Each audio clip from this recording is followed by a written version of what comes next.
Yes, everybody, welcome back to Football United TV. I'm here with Esteban, and hopefully Michelle and Marlie will be joining us at some point. We're going to be talking about Copa Libertardores, the Sudamericana, Liga MX, and a little bit about the MLS. But first of all, here's the intro.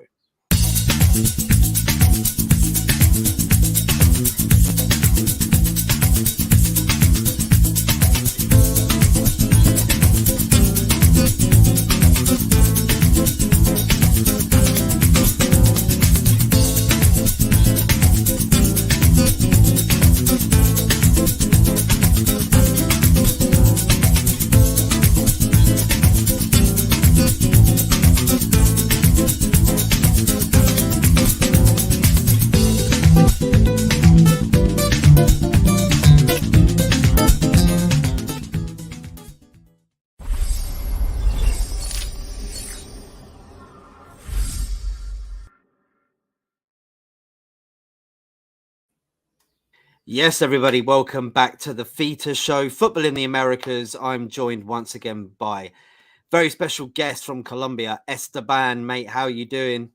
I'm doing good. I'm doing good. Happy Mother's Day to all the mothers out there in the world. So I'm very happy to be here. I'm very excited to talk about Copa Libertadores, Copa Sudamericana, and of course, it's always a pleasure to talk about the beautiful game. It is, mate. You know what, as well? I don't think it's Mother's Day in England. We've had ours, but I know in Holland it's Mother's Day as well. So I don't really understand why there's a difference between certain countries. But yes, I reflect on what Esteban said there. Happy Mother's Day to everybody around the world. Doesn't matter what day it is, every day. That's what counts. We're going to be talking, like Esteban said, about the Copa Libertadores and the Sudamericana, which Sudamericana is the equivalent of like the Europa League, and the Copa Libertadores is like the equivalent of Champions League. If you don't know and you're from Europe and you're a little bit shy on South American football. So Copa Libertadores, we are at the halfway point. Esteban, let us know a little bit about what's going on. I know Marlie was jumping for joy at the success that Fluminense have had in the competition so far. But from your perspective, mate, to let everybody know that might not be a regular on the competition, what's going on? Well, this is a great point to start talking about them because already we have played 3 matches. And to be honest with you, Matt, I think that this is the most like draw tournament about a time because you're not seeing only the Brazilian teams on the top of the tables. We have teams from Colombia, we have teams from Uruguay, Argentina as well, leading their groups. So it's been really interesting for everyone to watch this tournament. There have been some disappointments, there have been some surprises out there, but of course, this is the beauty of the South American football. It is, mate.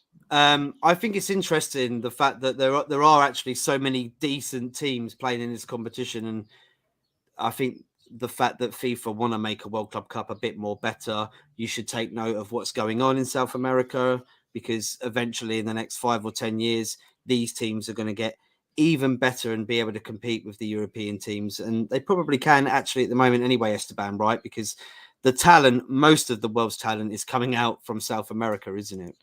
Definitely, if you take a look back, actually, maybe in the 90s and the early 2000s, you will see that teams from South America, they were really competitive against the European teams like Real Madrid, that lost Copa. We call it that time Copa Intercontinental. That they were played between the Champions League winner and the Copa Libertadores winner. So we lost that competition whenever the teams start to take the really young good players to their teams in Europe. But yeah, we are expecting that those kind of tournaments like the Club World Cup will allow us to get more money and be more competitive. And even if there is a really great difference between every single country in South America and Brazil. Because if you take a look, Flamengo, teams like Flamengo, Palmeiras, Internacional, they have even better squads than some relegation teams in Europe. even more expensive with more quality. Teams like Flamengo, they have Arturo Vidal, a really a player with great career. Gabigol, that is a player that earns tons of money here in South America, and he doesn't want to move to Europe because he knows he is really good here. But if you move that to all of the other countries, we are miles away from them. So that's why I said that it is really unexpected to see teams like Bolivar in Group C leading their group against Palmeiras, because Bolivia is a really let's not say poor, but they don't have that money to put great players in their squads. So it's really good to see that, and not only the Brazilians and the Argentinians leading the groups. Yeah, that's interesting you say that about Bolivar. Um, of course, they're only on the same points as Palmeiras, who are a dominant force, aren't they, in Brazilian football? Also, Barcelona SC. Explain that to us, Esteban. What's this all about? Just for people that might like Barcelona, like what? Why is there a Barcelona SC in Group C? Well, Barcelona is an Ecuadorian team. Of course, they are inspired in the FC Barcelona from Spain that I'm expecting to win today, so they can win the La Liga. But Barcelona is a really big, strong force in Ecuador. Let's say that it is the second or third biggest team there, and they are really known because they always bring legend players to play once in the year, a match called the Yellow Night, because their kit is full yellow. And but yeah, right now the Ecuadorian football is all over. Independiente del Valle. I don't know if you reckon that name. Independiente del Valle is the team Mm-hmm. that won Copa Sudamericana last year.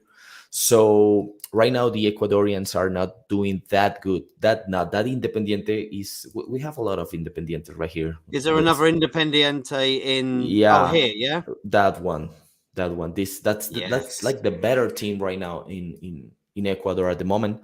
But let's say that players like I know that you can know Moises Caicedo from Brighton. Yes. He came out of this team. So Independiente del Valle is a really strong team. But as I said, we are miles away. The Ecuadorian teams are miles away from these strong teams like Palmeiras that are incredible in second place, but with the same points as Bolivar. I mean, it's amazing the fact that you're saying that we are far away, but I think with the progress that could be made in the next few years, that these teams might be able to. Well, I guess when you're in these competitions, Esteban, you are trying to reach the World Club Cup. Is that correct to say that? Well, to be honest, we don't talk about that much right here in this part of the world, because it hasn't been like super excited for all of us. Because if you take a look at the last club World Cups, not even the Libertadores winner has get into the final. So we are not in a great moment. But I think that if everything for that tournament gets clearer for us, more teams will start investing more in these kind of competitions to get into that tournament. Definitely. I hope so too, mate. I hope so too. And I hope they make like they said, they're going to make the World Club Cup a bit bigger.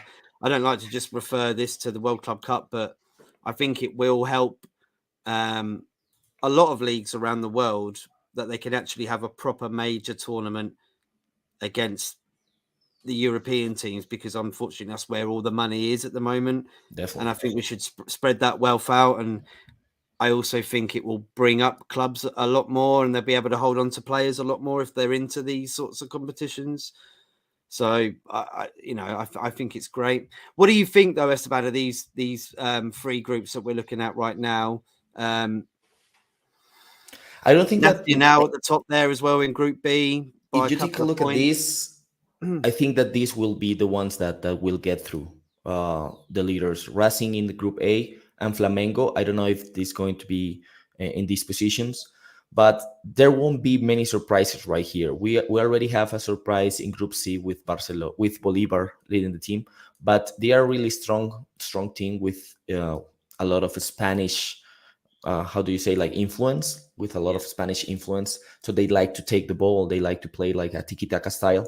So they are well known for that, and they are very strong in Bolivia because I don't know if that happens if in Europe, but right here in South America we have a lot of cities that are in a, I don't know how to, in a great height, Yeah.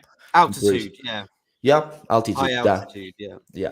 yeah, cities like Bogota, the city that I am right now, Quito in Ecuador, and La Paz in Bolivia, and it's really hard to play in those environments because, for example, for teams like the Brazilian teams that they are used to play uh, right to the beach, Well, mate, I don't know. You know, Canelo Alvarez, right? yeah, the boxer. So he had his fight last weekend was in Guadalajara, which is very high altitude, and he was facing a Brit, and he said actually like I'm not used to fighting in such altitudes. So it's similar with football as well, isn't it? Like if you're not used to going to that altitude, like I think is it Chile as well, where you play sometimes in a high altitude in some Some places. cities, I don't think that Santiago, the capital, is that high, but some cities definitely, because we have a great chain of mountains that goes from Colombia to Argentina.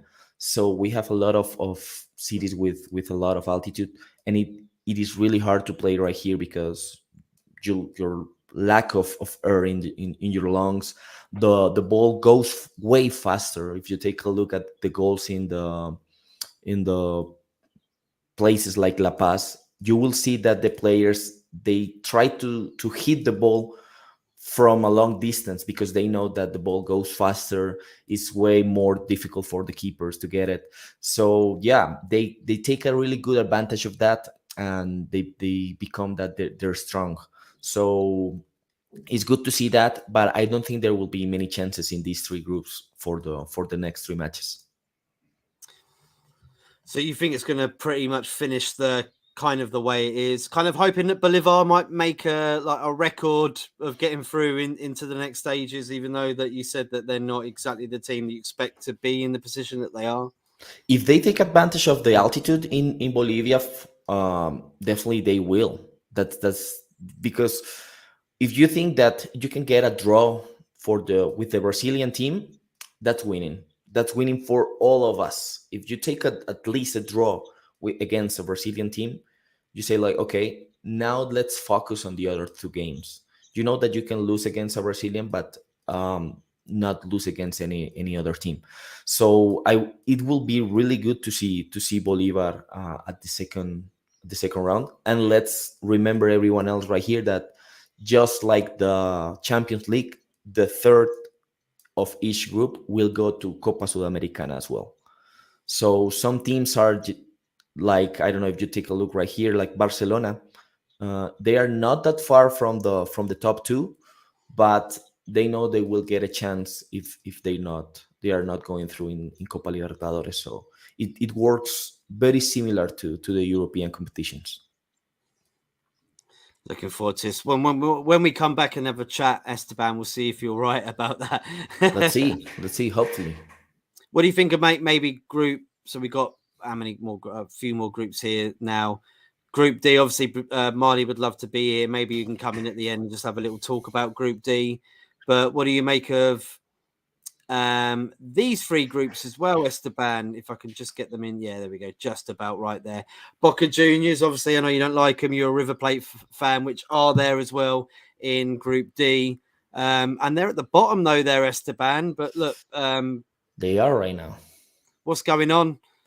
Is that because With they got Fluminense in there? Is it the Marley magic that's happening? Is it I can see Marley dancing around right here, but definitely Fluminense is one of the favorite teams to win this competition. If you take a look, they are the only team that have won the three matches, and they have the greatest goal scorer in the world with Haaland. I don't know if you have take a look at that fact. Let's see. I don't know if you can Google this name while I speak about them. About them. Yeah, Germán sure. Cano. He's a 37 years old Argentinian striker, but this dude is crazy. He scores like 40 goals per season, 50 goals per season, and at the moment, he's with Haaland, the players that have scored more goals in the world. So it's not a small name. It's hard to think that a 37-year-old dude from Argentina Yeah. is not that well known, that he hasn't played with the national team, and he used to play a lot of time right here in Colombia. So we have even discussed to take him to our national team, because that dude is crazy. I don't know if you have take a look at this of the stats already. What was it? What was his second name again? There, Esteban. Ezequiel. This is Herman. This one, this dude. That's the full name. Herman Ezequiel Cano.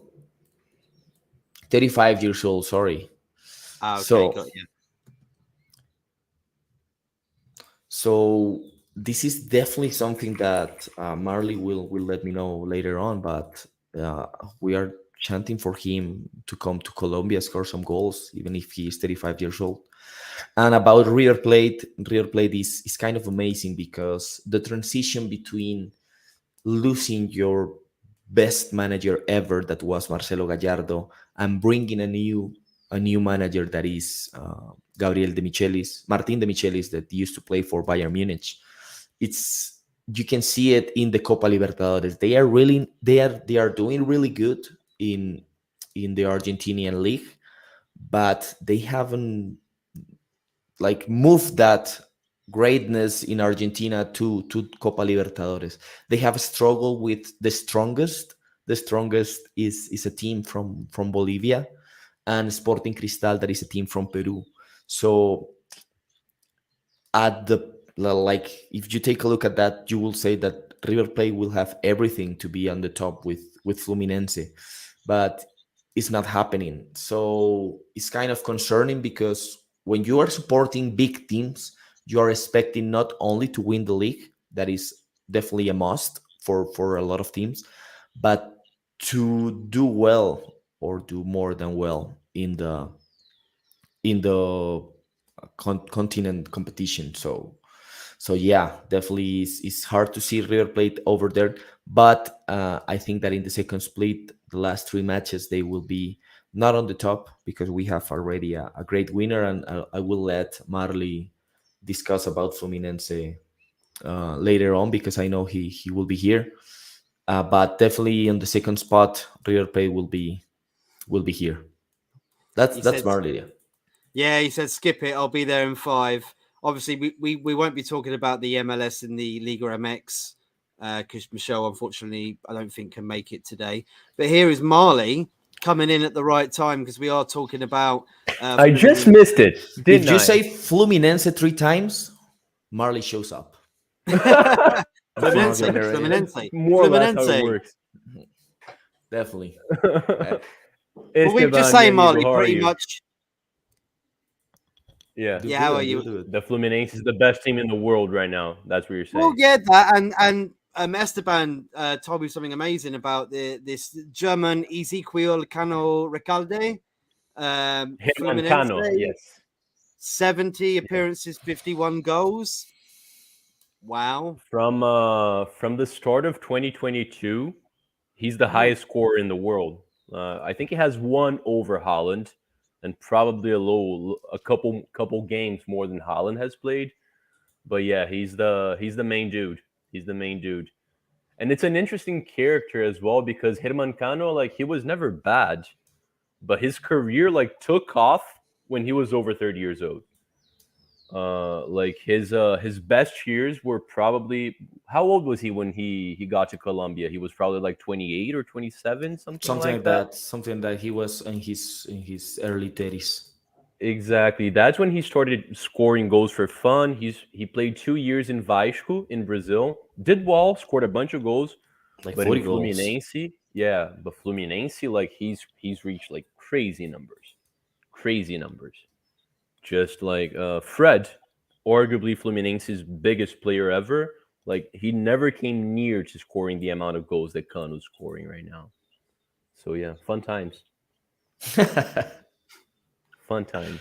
It's What been about John entertaining. Arias? John Arias do you remember that I said that John Arias, we used to make fun of him right here in Colombia, I but do. right now we are really excited about that guy because he will be definitely we are expecting him to lead our national team in the next years.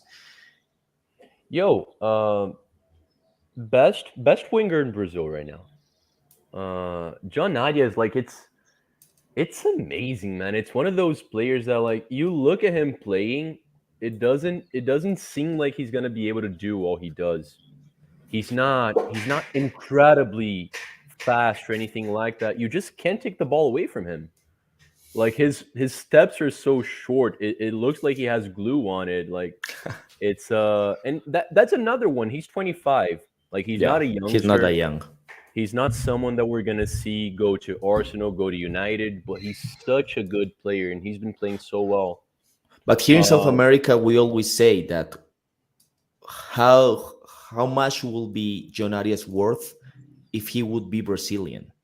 yeah, yeah. How much? It like at least 30 million. So you're saying it's But differences because of what country they're from? Like maybe like yeah, the English market as well. Like you get English players that are worth 100 million when they're probably not, but because they're English players, the prices seem to go up higher. Like The Brazilian well, prices go up higher because they're Brazilian. If they were Colombian, they wouldn't be necessarily as the amount. I think it has more to do with the team selling the player than the nationality itself. Because like the British tax, that's the biggest tax in football. Like an English Tell player me for about the Premier League, that's the most expensive way you can go. But like Fluminense is a really poor seller. Like we sell really poorly. We generally don't get a lot of money for players. We're starting to hope that that's going to change now, just because Fluminense has been competitive, and we have some players in each position, so we're not like desperate like we used to be. So What did you maybe get from we're gonna Martinelli? Martinelli. Was Arsenal's Mart- Martinelli? No, no, was he no, no, no, no. He came I from th- Ituano. Fluminense has a young player called Martinelli in our squad, and right? Arsenal Sorry, Arsenal has looked at him in the past. He's not at that level though. he kind of looks like him Uh, as well a little bit. I got to he say. does. He does. Well, like it's just Italian Brazilian. That's what it is.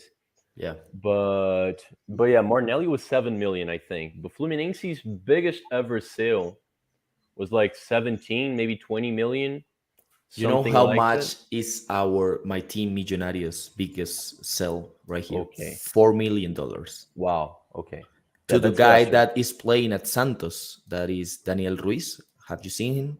Yeah. Yeah. No. Daniel Ruiz, Yeah. $4 million. So that's the difference. Of course, there are many things that can change the how much is a player worth. Exactly. But yeah, that's what we say. That's something that we were discussing earlier.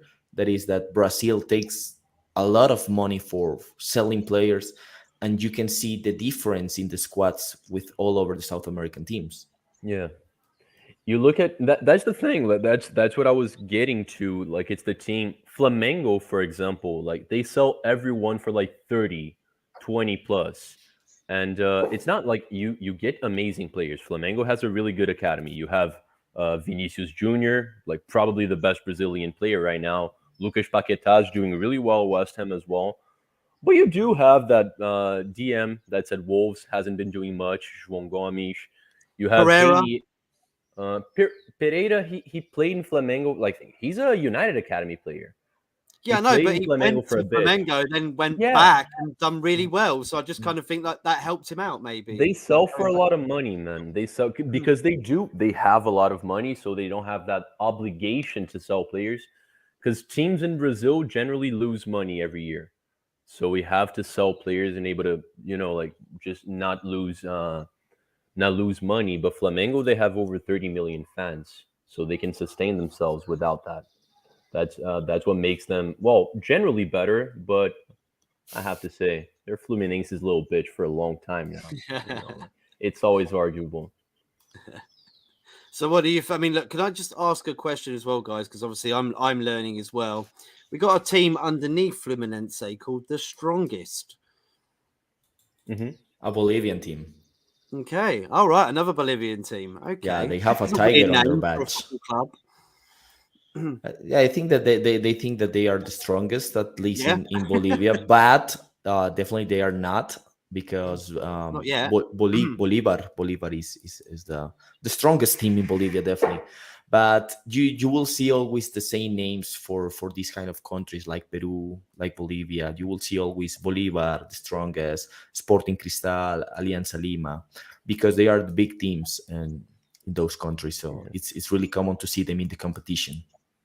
It's in South America. Well, Esteban's probably mentioned that in this video already, and we've definitely mentioned in the past. But we do have something that Europeans don't usually have to think about, which is la altura, the The height, altitude. the altitude. So teams like the strongest, they play in Bolivia. When they go away from home, they're usually crap. Like they're usually really bad. They don't do anything, but they beat River Plate at home. Usually when they're playing up there, like it's dude, like 4 kilometers up. It's tough to breathe. Like they tend to beat teams that are much stronger oppositions than them. So that's why they tend to do well. You see River Plate in last. It's not going to finish that way, the group. Like River Plate's most definitely going to get that second spot, promised. But but yeah, That's a they bit of an just keep. unfair advantage, isn't it? It's like trying to I don't know, let's build a football stadium in the middle of the of a plane or something, and then have people play like at 35,000 feet. It's See them pick a ball then. it's unfair, but Bigger. it's such a difficult conversation to have as well, because like do the fans in those places not deserve a local team, right? Like they didn't do anything wrong, but yeah, like for the athletes it's kind of messed up. It's kind of like you've seen a lot of players get really sick from playing in the altitude. I don't remember anyone dying, but getting really sick. Some they get oxygen pipes in the Yeah. dressing rooms because Yeah. at the half time they will have to take that. It's really hard, and you said it yourself. Another athletes like boxers and even concerts, artists, singers, they have to stop, take a deep breath, and keep singing right here in South America because it's really hard. For example, Bogota, the city that I am in, is not as high as places in Bolivia and Peru, but we are like 250 meters over the sea level. So that's a lot. That's a lot for some people. So is it the other way around as well? Is it harder to play when you're a team that is normalized to being at high altitude and then going right down to sea level? Is it for them the same as well? Because of the heat and the Mm-hmm. humidity right here. For example, the Colombian national team, they play in Barranquilla. That is a city that is on the coast. It's not that hot, but the humidity is like 100% all the time. So it is as hard as breathe as in the altitude. So it's a different sensation, but you will see right here in South America that teams take advantage of the environment a lot, a lot. Yeah.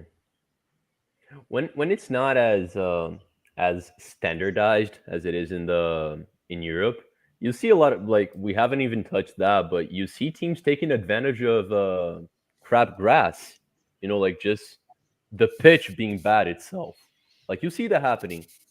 Fluminense right now, with Fernando Diniz, our manager, probably if it's a Brazilian that's going to be the Seleção's next manager, it's Fernando Diniz.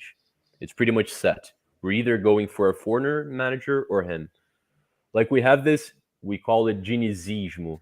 It's very like we keep control of we keep the possession, we pass the ball along. Like we tend to have like 60+% ball possession.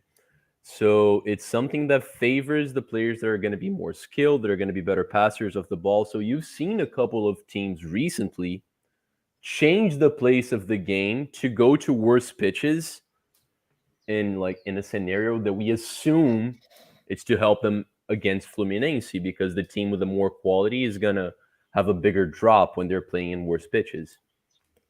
So yeah, it's fun. a little bit of amateurism South is American kind of football, fun. definitely. Yeah, exactly. Yeah. What we making then about Group E and Group F, just to delve into that before we go into the last couple of groups. Argentinos Juniors at the top there, Liverpool at the bottom, Corinthians of Brazil in third, Independiente. We did say Esteban that they are From Bolivian, Ecuador. Ecuador. Ecuador, Yeah. sorry, Ecuadorian team, and of course Boca Juniors at the top there in Group F. What do you think? I mean, Boca Juniors are usually a favourite, aren't they, to at least get through? And looks like they're on course. Not as good as Fluminense, of course, Marlie, but on their way. Um, well, just to quickly talking about these groups, I'm gonna try to stick to the Brazilians because I'm sure like I'll have no idea what I'm talking about compared to Esteban. Talking about any other country. So Brazilian wise, just answering really quickly, yes, Boca is always one of the favorites, but I'm thinking this season, and it's been that way for a couple years now. It's probably between like the three or four best Brazilians in River Plate. It's and River Plate's not doing that well. So if I were to place some money now, like I'd bet on a Brazilian winning again. But these groups, man, and Boca Juniors is not going through a good year right now. I think they're in like 12th in the Argentinian league. They're not doing well whatsoever. Yeah, I'm sorry, Maddie. It's probably your fault. But Corinthians, mate, Corinthians, they're a huge club. Second biggest fan base in the world, right? Like right after Flamengo. Like Mm-hmm. huge club. They have a lot of famous players right now. They have Renato Augusto, who's played in the Seleção for a long time. They have Paulinho, who's played in the Seleção, who's played at Spurs as well. A lot of. It's a star-studded squad, but they're fighting relegation right now. I'm assuming that's not what's gonna happen. They were really unlucky with a couple of things. Their club with good investment, but they lost the manager that was doing well last season because he wanted to join Flamengo. It was like jokes all around. He failed miserably at Flamengo, but they couldn't bring him back. They got a manager called Kuka, and he's a manager with good results, but he has a really problematic past. So the fan base went against it. He had to leave after 2 games. Now, yet another manager came in, so it's a mess. That's why, like, it's definitely the team with the best squad out of the 4 teams in the group, by far, by far. But they're not doing well, and they're in a tough spot because they've played twice at home, if I'm not mistaken. So they only have one more home game to take that difference out. They're in deep waters. That's it. That's my take on the two groups. My bad. Esteban. No, that's really good. That's really good. Actually, what is really impressive is to see Independiente del Valle over there. I mean that we in South America we are delighted with Independiente del Valle because if you take a look at their history, 10 years ago they were like fourth in the fourth category in the Ecuadorian football, and they started a really great project that ended up with winning Copa Sudamericana last year. They were Copa Libertadores finalists like 4 years ago, and right now they are the strong in the Ecuadorian football. Great players like Moises Caicedo, they are just coming out from teams like this, and when you see this like move to the continental competition is really amazing. So of course we are still, or I say we because I really like this team, but we are behind Argentinos Junior. But I think that this team will get into the first spot in this group, and of course Corinthians will get it. Will try to move to the second. But I was saying early in the show, Marley, that it is really great to see that not only Argentinians and Brazilians are trying to lead the groups in this Yeah. Copa Libertadores. So I really find it really interesting for this year. Of course, it will end up in a semifinal with 4 teams from Brazil, definitely. But as the group stages are really fun to see, I think it's amazing. And about Group F, as you said, Boca Juniors, they are struggling a lot with national competition, but uh, they are in a easy group. Colo Yeah. Colo from Chile as well. They are not going through a great moment, so it's really hard for them. And Monagas is a team from Venezuela, and Venezuela is not a great strength right here in the South American side. So teams like Deportivo Pereira, that is from Colombia, they are actually our last league winner. It's the equivalent to when Leicester City won the league. You know, Pereira is a team that in 60 years of history that they have never won a title, and they did it last year. So it's really amazing. All of their good players were sold. So we said like, okay, they are not going to represent that well in Copa Libertadores, but they have played some good matches, even in La Bombonera in Argentina and against the teams like Colo Colo. So it is good to see Deportivo Pereira because, as I said, it's a really small team from here in Colombia that in that second spot. And let's wait that they can go through. And if not, as I mentioned before, the third team will go to Copa Sudamericana.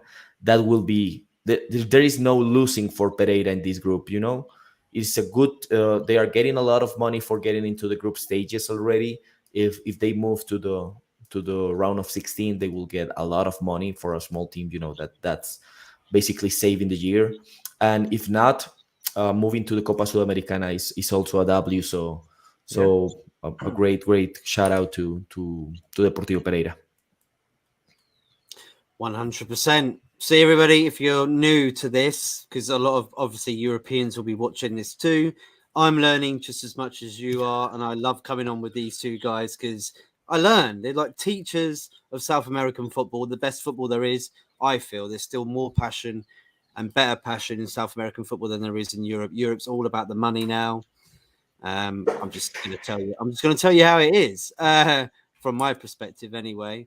They're trying to do the same thing to South America, but yeah. Oh, mate, we talked about this, didn't I? I said that the Brazilian league, especially, is going to be something you got to be watching out for in the next 3 or 4 years because it is going to be squeezing in to being one of the best leagues in the world, probably top 5 in the next 4 or 5 years. That's what they're hoping for, Marlie. Anyway, that's what they're pushing for. I feel like the Brazilian league has been the 5th best league in the world for a long time now. I don't buy into the whole French league is better than the Brazilian league. It's not. It's really not. Like ours is more competitive. I think the mid-table clubs are much better in Brazil than they are in France. It's like we don't have PSG. We don't have a team that's owned by a country. That's true. We can't afford Messi, Mbappe, and Neymar playing together and partying together. We can't. But overall level, mate, like the players we review are youngsters. I feel like Brazil has been the 5th for a long time, and I actually feel like it's a it's something that's happening that's not a good thing. Like Brazil, it's narrowing down when it comes to title contenders. Because you talk like 10 years ago in Brazil, you started the league with 10 potential winners. I'm not kidding. Like 10 big clubs that could potentially win the title. Now you have Palmeiras, who's the big favorite. You have Flamengo, who has an amazing team. Then you have Atlético Mineiro and Fluminense because we're playing well. Because if you compare our team to theirs, we're much weaker as well. So it's becoming more and more like it is in England. Even though England is becoming like Brazil because of the amount of teams, but then again, fighting for second place because they have freaking Man City there with Guardiola and the big robot guy. So yeah. But but yeah, that's the movement. I don't. I mean, Fluminense is doing well now, so I have fun. But I don't like this. I don't like too much money in Brazil because then like it's not as competitive. It's not as fun. I like the fact that you had like 10 to 12 teams that could win. Now you don't. That's the same that we think about Copa Libertadores recently. If Yeah. it's only won by Argentinians and Brazilians. The last winner was Colombian. That was Atlético Nacional like 5 years ago, something like this. Yeah. And if you take a look maybe at the 90s or the early 20s to 2000, sorry, there were different winners. Not only these teams. On that time, the Uruguayans were a big strength right here. Also the Paraguayan teams, but they just disappeared. They did. They did. Hopefully we can change that. Hopefully FIFA as well can get involved and change that as well. Maybe. I think it's a shame that like you said, the South American leagues are not getting the airtime that they should do, and not getting the recollection that they should do.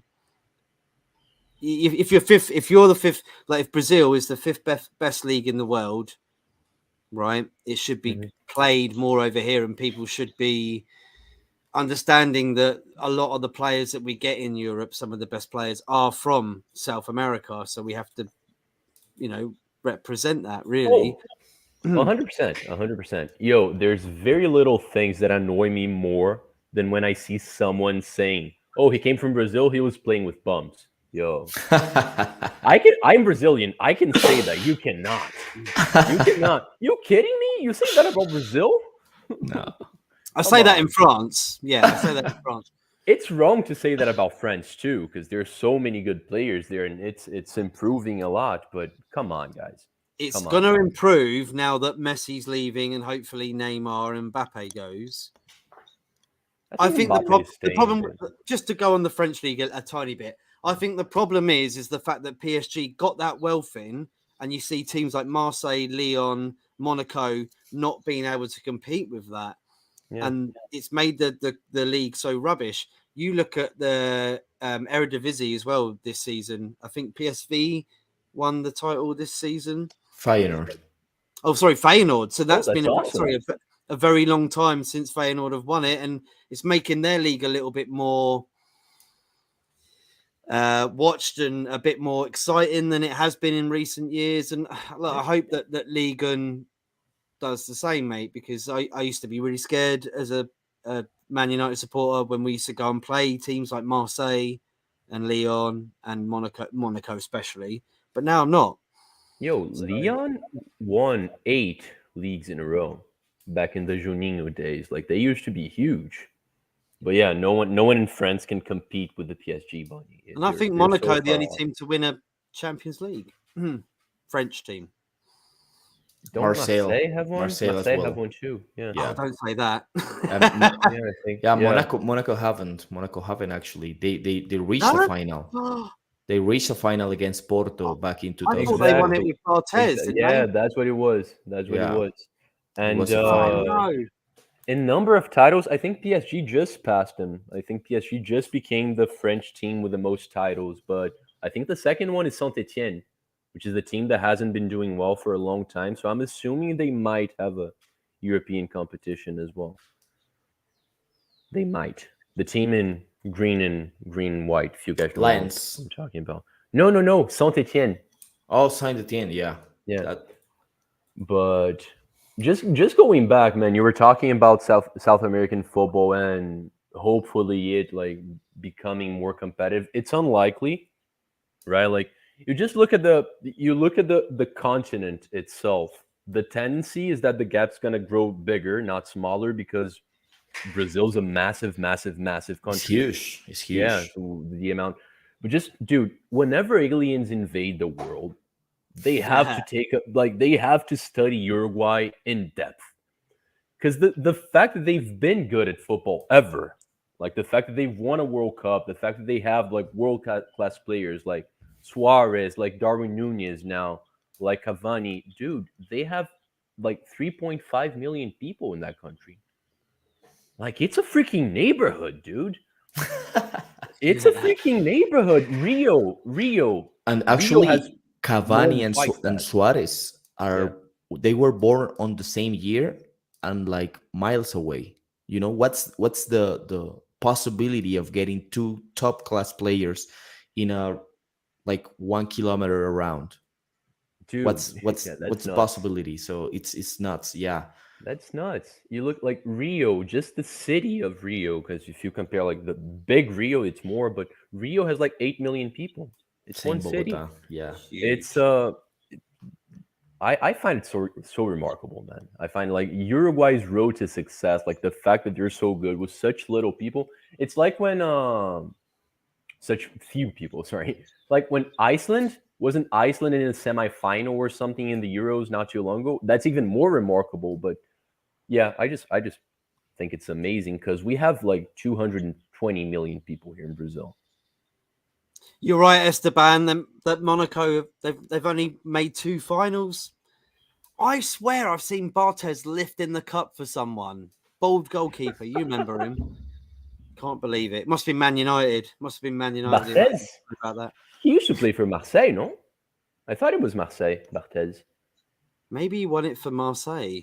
I thought he played for Monaco In as the well. 90s, I think. Do you remember when Monaco had that really good team?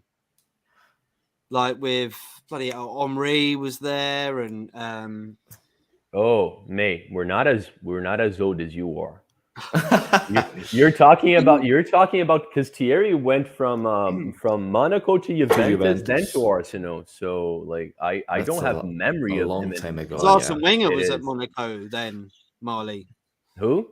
Arsene Wenger was the manager at Monaco. Yeah, at then. the time. That's how old I am. See. Okay, we're going to move on then quickly to the Sudamericana.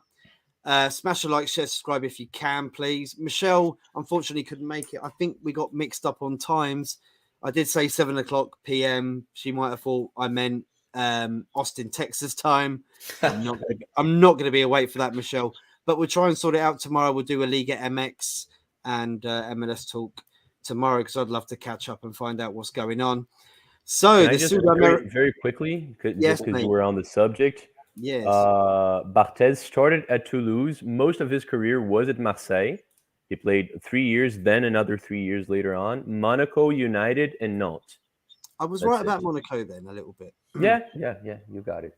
I'm trying to go on here, not on. I'm not trying to Google everything. I'm trying to go on memory. I did. Apologies. You get I some things Googled it. wrong, you get some things right. Okay, so we're going to go to the Sudamericana, right, guys, and just quickly, briefly go through the groups and see what you think. We've only got about 10 minutes to go. I know Esteban's Barcelona are going to start very shortly, so we'll try and do this very quickly. Group A, Group B, and Group C, guys. What can you tell us about these first 3 groups and the teams involved? I can see we've got a Red Bull Bragantino there at the top in Group C. Would love to know a little bit more about that and the fact that Red Bull are implanting their brand into South American football. Botafogo as well. Esteban second there. I'm pretty sure you can tell us a little bit about what's going on for them too. Go ahead, guys. Roll the dice. Well, this is a more like tight competition. Is way more tight than the Copa Libertadores because, as Marley mentioned, the difference between the top table teams and the other ones is a lot. But yeah, definitely you will see a lot of big names right here, like Liga de Quito. Liga de Quito was for sure the biggest team in Ecuador, but they are not as good at the moment. In a final, in a Libertadores final. Yeah. A while ago already. Mhm. But yeah, they always perform really good at continental competitions. So it's good to see them over there. You will find also that there are really unknown teams. We have it's happening right now in the Copa Libertadores, not in Copa Sudamericana, but there is a team that is playing right now in second division in the Copa Libertadores. So you will see that kind of situations right here in South America. But for me, you will not find a big Brazilian team right here, a big Argentinian team right here. And this is great to know. Remember that Independiente del Valle is our current champion right here. They are in the Copa Libertadores at the moment. But there's nothing to discuss a lot right here for these 3 clubs. I don't think that there will be nothing relevant in the Group A. Liga de Quito and Botafogo will move on to the next round.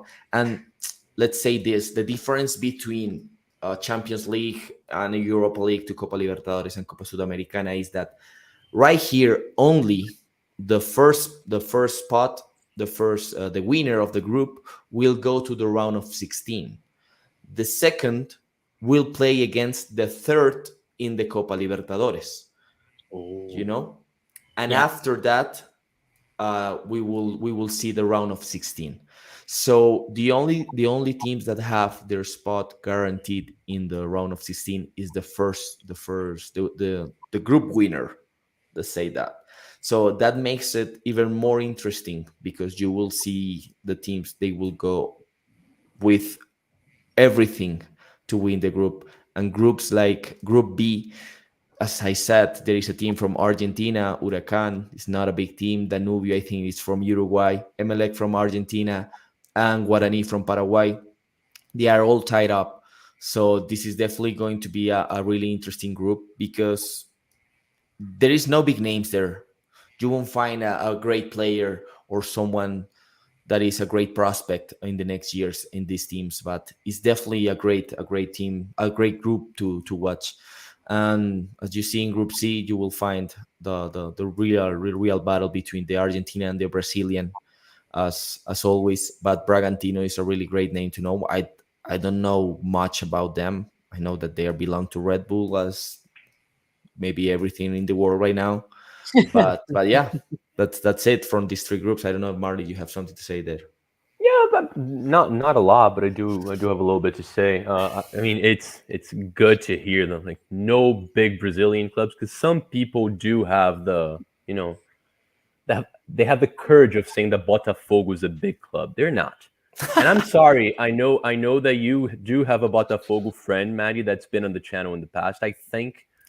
Yeah, no, they're a tiny, tiny club. The thing with Botafogo is they That had that Garrincha, one of the best Brazilian players ever, back in the 50s and 60s. They had Bebeto in the 90s. They have John Texter now. That's it. End of Botafogo history. they had And Seedorf as well. yeah, Seedorf finished his career in Botafogo winning absolutely nothing, like it was expected. Because they're a tiny, tiny club. They're a tiny, tiny, tiny club. Like the last time Botafogo won anything relevant was '95. They're like big, big steps to becoming Spurs. But they are a very historic club though, and they did get excited seeing a new owner come in. But like people in Brazil, they're still in that mindset that if a rich man comes in, you're set. They should probably be introduced to Arsenal and United fans, because we can tell them that that's not how it works. The dude needs to have ambition. They need to like he's the owner of Crystal Palace. Is Crystal Palace going to win anything? No, no. It's a business, just like it is with Botafogo. Botafogo doesn't have the means to win anything. It's not going to happen. That being said, they're doing well right now. They were embarrassed in the state championship, which happens in Brazil, but now in the national league, they're actually in first. They're the only team with 100% right now. They've won all 5 games, but it's one of those situations like Botafogo is not going to be in the conversation for titles towards the end. But they're a team that have been organizing well. They have a good, decent Portuguese manager. They have a young squad. They started investing in younger players as well. So Botafogo is a team that stands to grow a lot. And just from other teams in there, I don't know how LDU Quito is doing right now. I hate their guts. They have the height as well that helps them out a lot. But Bragantino, the big difference between Red Bull Bragantino and the Red Bulls in Europe, Johnny has explained that to me in the past. Bragantino usually goes for really talented youth players coming from the big clubs that are not being used. It's not like the scouting that they do in Red Bull, either in Austria or in Germany, where they find players like from remote places, from like smaller leagues. No, these guys actually go for the big dogs, but the puppies that the big dogs don't want. That's more or less how it works. But Estudiantes is a huge club as well. That's the Argentinian Estudiantes, right? Or Yeah, no? but that's I don't know if they are that huge. They're good. They're good enough. They have won Okay, like 4 Libertadores, but That's that's quite yeah, enough. yeah, but it's not like the team that you are expecting. It's not River Plate and Boca. No, no, no, no, no. is but yeah, you have like historical big names like Veron that used to play in Man United as well. But yes, it's not on the table, you know. Yeah. Actually, yeah, Argentinians make fun of them because they say they are not big. They don't know how they win those Libertadores, but yeah, They're going to go on and win it this year now. Now you said that. hopefully. Well, well, not the Libertadores, but the Sudamericana. Who knows? I think there's bigger teams, like a little lower. But this just the fourth place there. It's very rare that they score a point in these competitions. I think they are They, from Bolivia, Oriente Petrolero. I'm not absolutely I sure, but think I think they are from Bolivia. Yeah, Bolivian Primera División. last time Fluminense's played them either last season or the one before. I remember we played our reserves because we stood no chance of qualifying. We had to win by 10 goals and root for a draw. We won by 10 goals. It was with our reserve team, but the other result didn't work out. But Yeah, yeah, they're a bad side. But Well, let's we got the other groups here as oh, well. there it is. Um, Massive club, São Paulo. we have big names right here, Yeah. Sao Paulo at the moment, Tigre, and you see a Colombian team right there, Deportes Tolima. there's your So team, Esteban no, Millonarios. that's my team. We will get to that group. Don't worry. I don't know if you want to speak about Sao Paulo. I'm not really familiar with that team at the moment, São Paulo. Marley. Well, São Paulo, like a lot of their bigness, like how massive they are, came from more of the beginning of the 21st century. Even though like they were huge before that, don't get me wrong, amazing players. But they won the league 3 times in a row. They won the Club World Cup against Liverpool as well. That made them like a massive national team. But São Paulo hasn't been doing well for a long time now. I think in Brazil now, São Paulo is more or less considered a mid-table club. I know they like, for instance, they have two players from on loan from Fluminense. That generally tells you that the team that's loaning out the player is a little better, right? And São Paulo is a bigger club than Fluminense. Don't get me wrong. It's just that they haven't been doing well. They're one of the worst run big clubs in Brazil. It's sort of a mess. They don't sell too well. They never sell at the right moment either. Like the players on a hype, they should sell them. The player stops playing well, then they have to sell them for peanuts. I think that They've the been last big name that came out of Sao Paulo was Lucas Moura, right?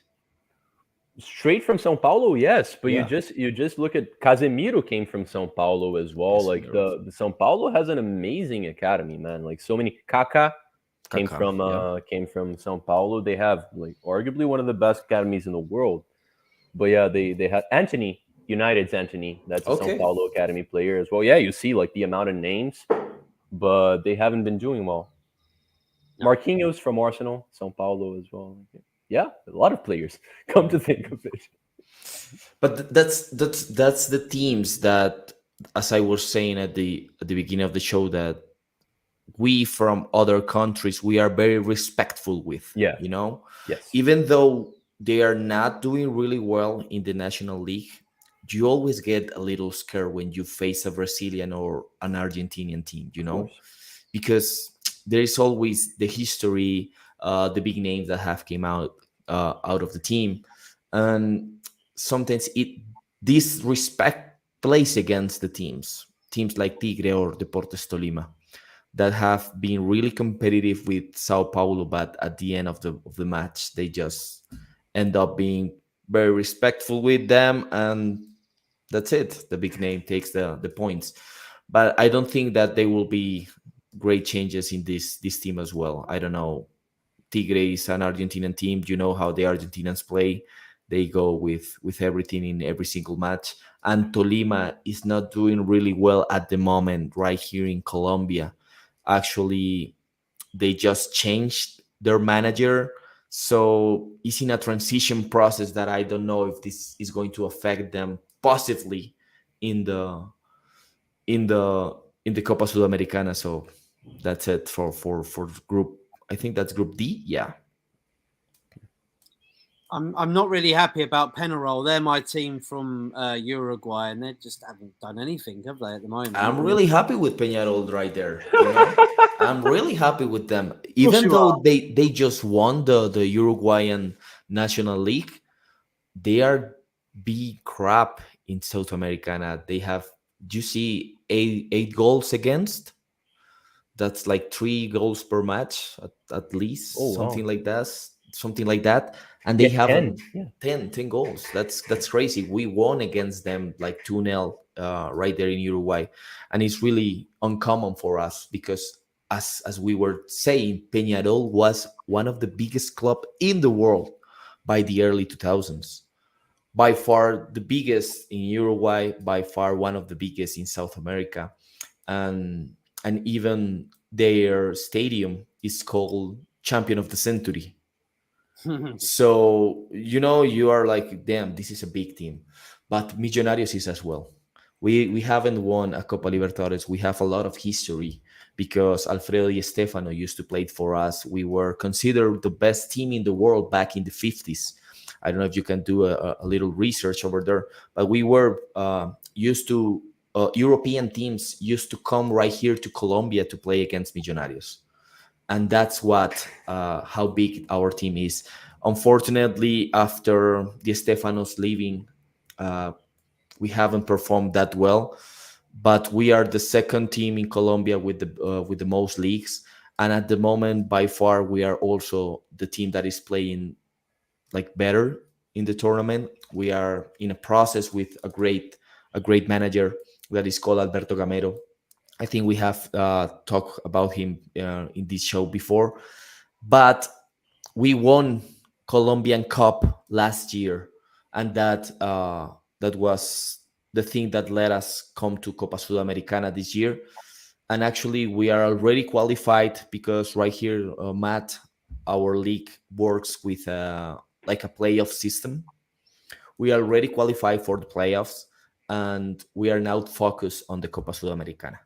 So we are at the moment in the first spot. We have only one game at home that is against Peñarol, and we will have to go to Argentina to play against Defensa y Justicia. That is a really good team that they are also in a great process. This They group used, is really good. It's a really yeah, good group. it's really tight because Yeah. Defensa y Justicia is not a big name, but it's a team that is getting like a process when they won Copa Sudamericana with Crespo as manager. And they started to get great players like Enzo Fernandez. You know Enzo Fernandez from Chelsea? He used to play for Defensa y Justicia. So we will have to go to Defensa y Justicia stadium and also to America Mineiro. That Mhm. is Brazilian. We tied Mhm. against them our last match. We played really well the first 20 minutes because they were struggling with the altitude, but at the end, I don't know. We were, as I said right here, we were too respectful with them, so they just it ended up 1-1. So I really think that we have a lot of chances because if you take a look at Group E, like teams like Santos that is called up to be the leader of this group, is not performing that well. And we don't follow Brazilian league because it's too complicated for us. That Carioca, I don't know those names. There are a lot of tournaments over there, and Brasileirao, so we don't know who is really good. We only know Flamengo and Fluminense are the biggest teams there, and that's it. But when you hear a Brazilian name, you get scared. But it's not being like that on the Copa Sudamericana this year. So I really think that Millonarios have a lot of chances this year to at least get into I will say quarters, but I will hope at least semifinals and who knows, because we are doing really well. You, I think the last time you made a semi-final was in 2012. Yeah, that's right. And you've actually won a Copa Merconorte, is it, in 2001? Yeah, Copa Merconorte is a disappeared tournament that it Yeah. was played. Merconorte is like the north of this continent, and the south of the continent they were playing the Mercosur. So they mixed all these two tournaments to create Copa Sudamericana, because at that moment was when the UEFA Cup, now the Europa League, started to get also like a lot of names. So it was a mess back in the 90s in the South American team. We only care about Copa Libertadores, but now Copa Sudamericana is a really good spot for every team. 100%. Yeah. Yeah. At A lot least you like ain't, at least you what ain't even have a conference league like we do. That's No, definitely not. I don't think that will happen. I don't think that there are many teams that struggle to travel from one city to another to move to another country. So it's really difficult. sorry, Marley. No, it's all good. I was just yeah, it was a mess back then. There's a couple clubs in Brazil that like they think they're bigger because they've won the Mercosul, which is like it's not really a league, like not really a competition. If you count that, you're gonna count some weird ass competitions in the past as well. But just looking at here, like Santos, like everyone knows Santos, one of the biggest clubs in the world. They haven't been doing well in a hot minute now, and their team sucks. Like right now, you look at the team; it's unrecognizable. You don't see anyone good. Soteldo used to be good. He left Santos. When he came back, he's just not the same. But this Group F, man, it's funny because the biggest team, it's the team that everyone's already like discounted, like discarded them. Penharol's not going to do well. Like you see, they're pretty much already out. But Millonarios is a good club that has been doing well for a long time. Defensa y Justicia, exactly like Esteban says, so organized. I think it's a good comparison to say they're like Brentford. They're a small club when you compare them to the rest, but they're really competitive and they're always annoying to play against. And América Mineiro, America, they've been so unlucky. They're one of those teams. They're getting thrashed in the Brasileirão. I think that they're 1 point or something. They haven't been able to beat anyone. Fluminense kicked their butts, just like everyone else.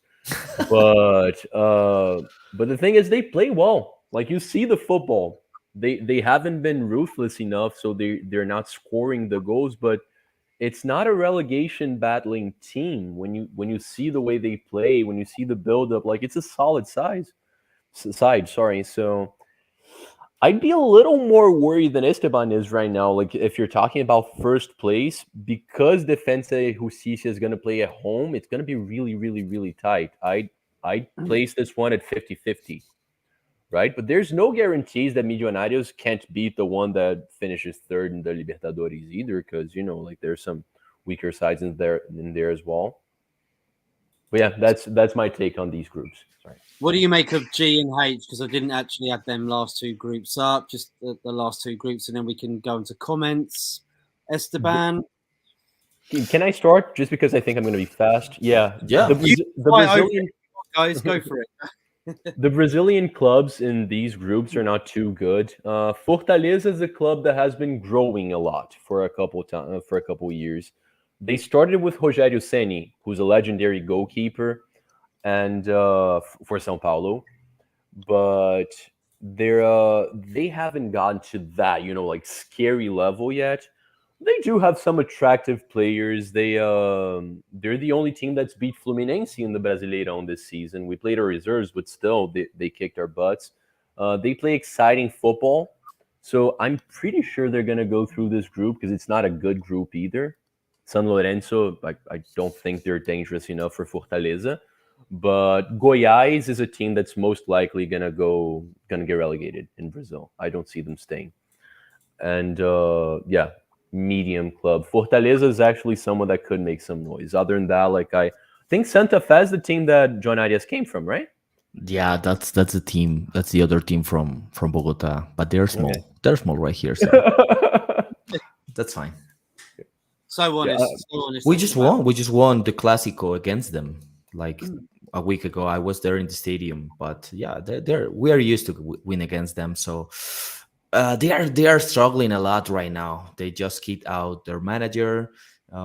Definitely not good results in the last 5 matches, including the Sudamericana ones. So they have won this tournament once, like 4 years ago as well.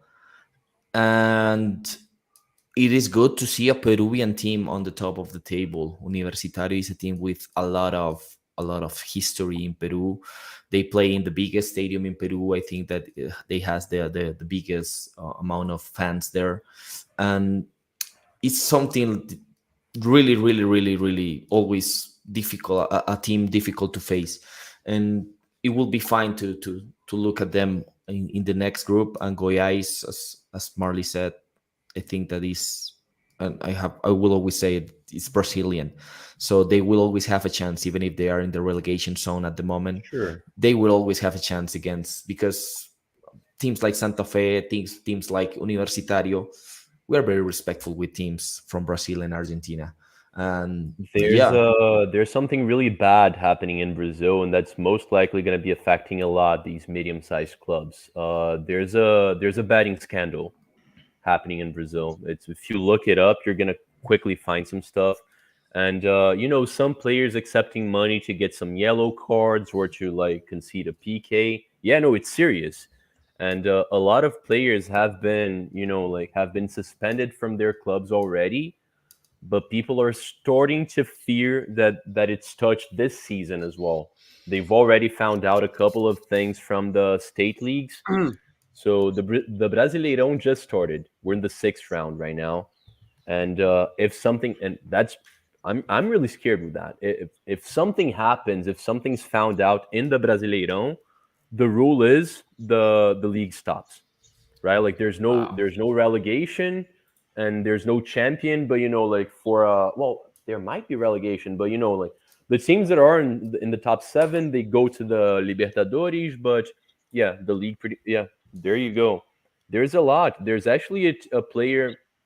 He's playing at Fluminense now, but he wasn't at Fluminense last season. But he's someone that's facing something. There's players all over, man. I think it's more than that. Wait, so there There's was no been sports seven. betting in the country until 2018? Yeah, Wow, it's really? quite recent. Yeah, it's quite Here in recent. Yeah. Colombia as well, like from 2015. Why did you guys do that? It makes the game so much worse. Because of these things, Hmm. everyone is so desperate for the money that these things happens. So as soon as it's Yeah. come in 2018, you've already got scandals in the first 5 years. I mean, like, Yeah. yeah, Yeah. people No, just couldn't this wait to this say they were wouldn't like that. be this Come wouldn't on. be the first scandal, man. And it's Nate, it's still something really that gets me really angry, because a football player in Brazil, if you're playing for the second division, it doesn't mean you're rich. But if you play in the second division, you're making a lot more money than the average person. Like a lot more Definitely. money. I think You're in every country. exactly. So, but still, like they're usually targeting players that are making like 20, 30,000 a month. Then they offer like 100,000 to get a yellow card. They go with people that are misinformed as well. You have that thing. You have to remember that in South America, players don't usually finish high school. They're not usually educated. They come from really poor places. So the structure is not there usually. So it's easy for stuff to happen to these players, and It unfortunately it happens. has. So it's very like very out in the open. We don't really know what's going to be happening to Brazilian football this season. So who knows? These clubs, like you see small clubs having to suspend like some of their better players already. Happened to Coritiba, so it could very well be happening to Goiás very soon. So let's see. Well, let's see. Guys, it was a very interesting chat. I am going to read out all of Anthony's comments because he's the only one that's decided to write in. Thank you, everybody, for tuning in. If you do, I know a lot of people do tuning into our videos like during the week, so I'm bound to see a few more comments coming in. Anthony says, big up, Matt and Esteban. Matt, I got to say my intro was better on Friday. Yeah, it was. Yes, Argentina teams are good and creating good talent. To look at Alvarez for Man City. He's doing well in the fastest league in the world. Okay, fair enough. Charlie Millen, I'll be there in 5. Skip Fluminense. Never skip Fluminense. Anthony says, can we chat about my team Bahia and how great they are? They're up there with Fluminense. Ask us. They're not up there with Fluminense just because like City's not playing in Brazil, so no one's up there with Fluminense. I'm kidding. We're not going to be winning anything, but Bahia they were like they're within the City group now, so they're going to improve. Most of Bahia's decent players are actually Fluminense loanees. They have BL that just came from Fluminense. He was bought. Thiago was bought from Fluminense. They have Kaique, who's a City player on loan, came from Fluminense. David Duarte, Fluminense loanee. So they're gonna battle relegation this season. I feel like they're probably gonna finish like 12th, 14th. But the future looks brighter for Bahia for sure. When you're wearing that like light blue, you're probably going to have more investment than the other medium clubs in Brazil. But Bahia, like when you're outside of that, Rio, São Paulo, Minas, and Sul, like the four biggest, like more important states in Brazil when it comes to football, it's tough for you to compete. You make a lot less money. You become a state club and not a national club like some of the others are. So I feel like the ceiling's quite low with Bahia, but it's higher than it is right now. You're not going to be seeing them win the league or the cup or nothing like that. No, Sorry, probably cuz. not. Probably like Girona as well. They're owned by the City Group now, aren't they, in the La Liga? And they beat Real Madrid the other day as well, might I add. So well done to Girona. They are owned by City Group. Anthony Ah, Herbert, Amo todos voces. Did I say vocês. that? Vocês. Voces. Yeah, no. I'm trying. You say it, mate. I'm not saying Don't it. don't read that one. Don't read that one. Don't and skip the comment as well. Okay. Oh, is it bad? All right, okay. It was bad. It was bad. Yeah. I'm learning Portuguese now. Yeah, well, clearly you should stop learning Portuguese, Anthony. It wasn't a canceling bad. It was just kind of naughty, just the way Cuz is. So it's Yeah, just stop learning everything then, Anthony. 'Cause in a different language, you're still the same. Who will win the Brazilian Premier League? You reckon? Palmeiras. Probably they're like Palmeiras. Fluminense is playing the most attractive football in Brazil, and maybe the most competitive as well. But Palmeiras have a bigger squad. They have a manager that have been doing it for a long time, and they don't have that scare of losing the manager mid-season because we might lose our manager to the seleção. So I'm thinking, and we're already starting to suffer a little bit with injuries. Fluminense squad is really old. We have Felipe Melo, we have Marcelo, Thiago Silva might come back eventually. So we have a very aging squad with some youngsters. Palmeiras is more balanced. They're more up for it. They should win the league. They're favorites. Okay. Esteban, any last words on Millonarios and the Sudamericana and Well, who do you think's going to I win? just hope, yeah, I just hope that Millonarios can perform really well at Sudamericana, and I just really want to win the National League. I think that this team deserves a title, a star in the batch. So let's see, because right here we play two titles in the year, one per semester. So I will let you know, guys, if we can chat later on, and of course I will send you some pictures of El Campín when we face Peñarol in Copa Sudamericana, some videos. You will see that the environment right here is truly amazing. And yeah, that's everything that I have to say right now. Brilliant. Guys, thank you. And by the way, Esteban, I'm now a Millonarios fan, all right? That's my adopted club now because of you. I'm spread the word around London. Everyone's going to know about Millonarios. Of course they are. They're not If going to if know I about ever get Fluminense. to Europe, I will get you a Millonarios t-shirt. Oh, That's over a year working with this asshole. Never showed any love for Fluminense. No, Never. 'cause I'm Santos, aren't Not I? once. I'm Asshole. Santos, man. Asshole. Then I, people ask I, me why I'm not back. That's why. I, I picked before I knew you, mate. That's why. If I hadn't have picked a Brazilian team before I knew you, it would have been Fluminense, bro. But It's you all see. good. It's that's how all it goes. good. I've seen you show love for Vasco as well, man. Ah. I've seen you show love for Vasco as well.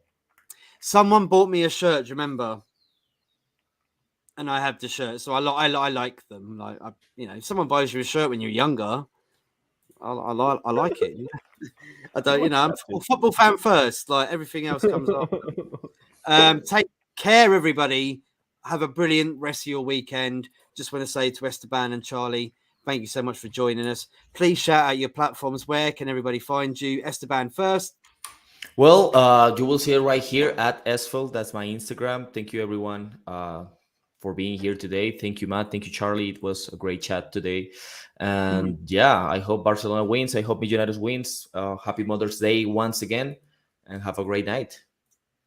Thank you, Esteban. Happy Mother's Day to everyone out there. Couldn't have said it Marlie? much. Couldn't have said it much better than Esteban. Happy Mother's Day. If you want to check some acting stuff, go to Charlie Miller 93. But even there, like I kind of slack. But do support this channel. Support Maddie. Support Cousin. I do have to ask you. Show some love for F.I.T.A TV. Channel still up and running. And that's it, guys. Love. Thank you, Marlie. And one more question for you, Esteban. I have to ask you this. It's not actually me, it's somebody in the comments. Anthony, what English team does Esteban like? I don't have a team, you know. I really don't have a team. I fell in love with Leicester for that big, uh, like winning the Premier League, because I like Guardiola, but I don't like Man City because I don't believe in teams that came from the money. But yeah, so I don't have a team right here. Whoever gets me a t-shirt first, I will be for that team. You know, that's I have a Send price. me your address. Send I me have Right, a price. I'm gonna get you a Wrexham FC shirt with Ryan Reynolds on the back. Okay. Definitely. your I used to play a career mode with Luton Town, the one that is, Oh. yeah, a career mode That's with right, Luton. but I live like literally up the road from Luton. Yeah, Um, I played a career mode because unfortunately. I like the badge. I like the badge and say that's a good badge. Let's play with them. You But won't that's want to it. go there, Esteban. It's a shite hole. It's a shithole. Trust me. It's not a very nice place to go. Trust me. Honestly, I've known people, Spanish people there, gone over there, and they're like, "My God, why did I ever go to Luton Town? Shithole." But you Good to know, know. yeah, don't ever go there. You might have to someday because there's an airport there. But apart from that, sorry everybody from England that doesn't like me saying that, but it is true. I do live close by. I do know how it is. Thank you, everybody, for tuning in. We'll be back tomorrow. I think Anthony for the Premier League weekend show. I'll be back for the Football Politics show midweek. The League Des Champion shows coming tomorrow as well. And we'll be back for the F.I.T.A show, Football in the Americas, in the next couple of weeks to update you on what's going on in the Copa Libertardores and the Sudamericana. And we will get Michelle on, hopefully, in the week to talk about the Liga MX in Mexico and the MLS. Until next time, everybody, take care. See you later. Ciao.